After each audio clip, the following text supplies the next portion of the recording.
Yohanes pasal 12 ayat 1 sampai 50. Yohanes pasal 12 ayat 1 sampai 8. Yesus diurapi di Betania. 6 hari sebelum Paskah, Yesus datang ke Betania, tempat tinggal Lazarus yang dibangkitkan Yesus dari antara orang mati. Di situ diadakan perjamuan untuk dia dan Marta melayani. Sedang salah seorang yang turut makan dengan Yesus adalah Lazarus. Maka Maria mengambil setengah kati minyak narwastu murni yang mahal harganya, lalu meminyaki kaki Yesus dan menyekanya dengan rambutnya, dan bau minyak narwastu semerbak ke seluruh rumah itu. Tetapi Yudas Iskariot, seorang dari murid-murid Yesus yang akan segera menyerahkan dia, berkata, "Mengapa minyak narwastu ini tidak dijual 300 dinar dan uangnya diberikan kepada orang-orang miskin?" Hal itu dikatakannya bukan karena ia memperhatikan nasib orang-orang miskin, melainkan karena ia adalah seorang pencuri. Ia sering mengambil uang yang disimpan dalam kas yang dipegangnya. Maka kata Yesus, "Biarkanlah dia melakukan hal itu mengingat hari penguburanku. Karena orang-orang miskin selalu ada pada kamu, tetapi aku tidak akan selalu ada pada kamu." Yohanes pasal 12 ayat 9 sampai 11. Persepakatan untuk membunuh Lazarus. Sebelum sejumlah besar orang Yahudi mendengar bahwa Yesus ada di sana, dan mereka datang bukan hanya karena Yesus, melainkan juga untuk melihat Lazarus yang telah dibangkitkannya dari antara orang mati. Lalu imam-imam kepala bermufakat untuk membunuh Lazarus juga, sebab karena dia banyak orang Yahudi meninggalkan mereka dan percaya kepada Yesus. Yohanes pasal 12 ayat 12 sampai dengan 19. Yesus dieluk-elukan di Yerusalem. Keesokan harinya ketika orang banyak yang datang merayakan pesta mendengar bahwa Yesus sedang di tengah jalan menuju Yerusalem, mereka mengambil daun-daun palem dan pergi menyongsong dia sambil berseru, "Hosana, diberkatilah dia yang datang dalam nama Tuhan, Raja Israel." Yesus menemukan seekor kelinci muda. Yesus menemukan seekor keledai muda, lalu ia naik ke atasnya seperti ada tertulis, "Jangan takut, hai putri Sion, lihatlah rajamu datang, duduk di atas seekor keledai, anak keledai." Mula-mula murid-murid Yesus tidak mengerti akan hal itu, tetapi sesudah Yesus dimuliakan, teringatlah mereka bahwa nas itu mengenal dia dan bahwa mereka telah melakukannya juga untuk dia.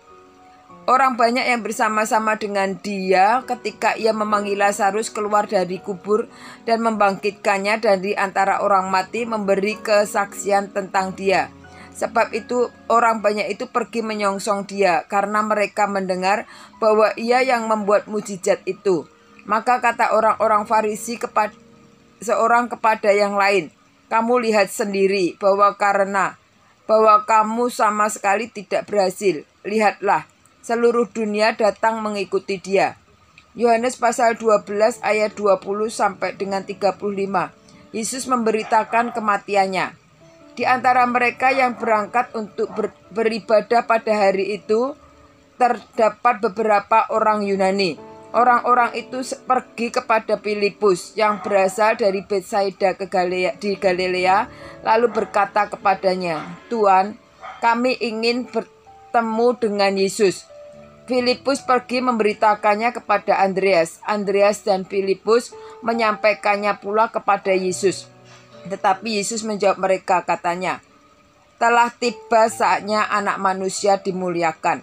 Aku berkata kepadamu, sesungguhnya jikalau biji gandum tidak jatuh ke dalam tanah dan mati, ia tetap satu biji saja.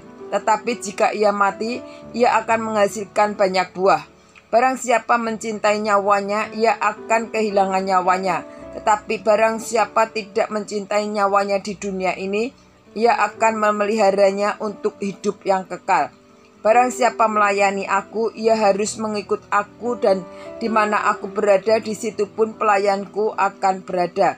Barang siapa melayani aku, ia akan dihormati Bapa.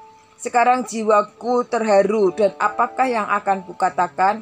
Bapa, selamatkanlah aku dari saat ini. Tidak, sebab untuk itulah aku datang ke dalam saat ini. Bapa, muliakanlah namamu.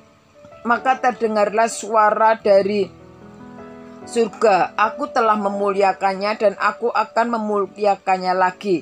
Orang banyak yang berdiri di situ dan mendengarkannya berkata bahwa ia itu bunyi guntur. Ada pula yang berkata, seorang malaikat telah berbicara dengan dia.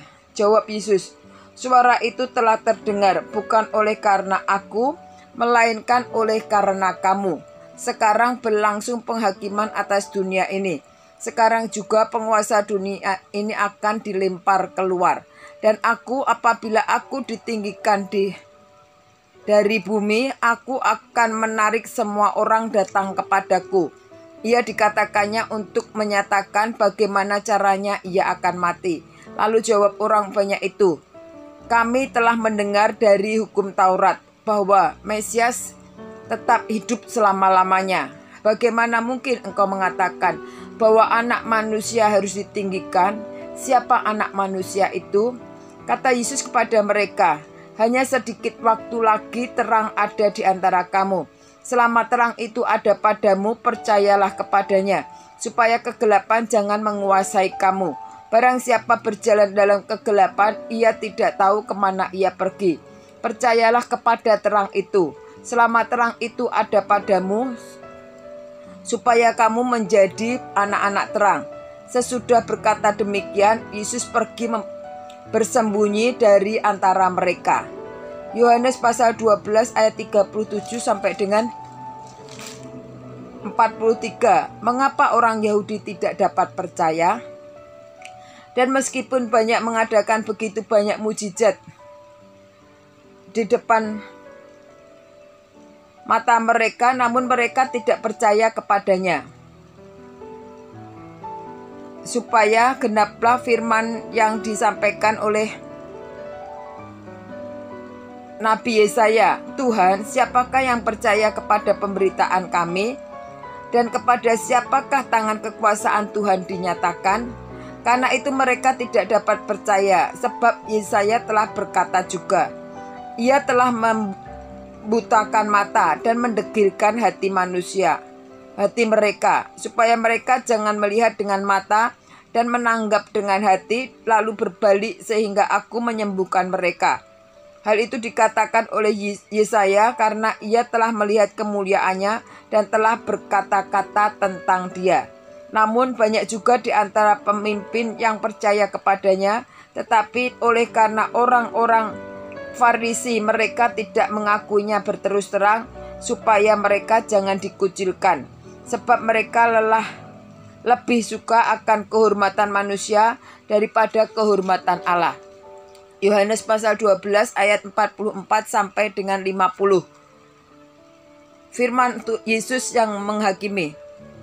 Tetapi Yesus berseru kepadanya, barang siapa percaya kepadaku, ia bukan percaya kepadaku, tetapi kepada dia yang telah mengutus aku.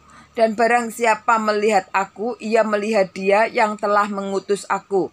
Aku telah datang ke dalam dunia sebagai terang, supaya setiap orang yang percaya kepadaku jangan tinggal di dalam kegelapan. Dan jikalau seorang mendengar perkataanku tetapi tidak melakukannya, aku tidak menjadi hakimnya, sebab aku datang bukan untuk menghakimi dunia, melainkan untuk menyelamatkannya.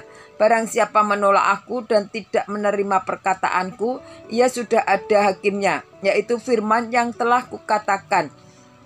Itulah yang akan menjadi hakimnya pada akhir zaman. Sebab aku berkata-kata bukan dari diriku sendiri, tetapi Bapa yang mengutus aku. Dialah yang memerintahkan aku untuk mengatakan apa yang harus aku katakan dan aku sampaikan. Dan aku tahu bahwa perintahnya itu adalah hidup yang kekal. Jadi apa yang aku katakan, aku menyampaikannya sebagaimana yang difirmankannya oleh Bapa kepadaku.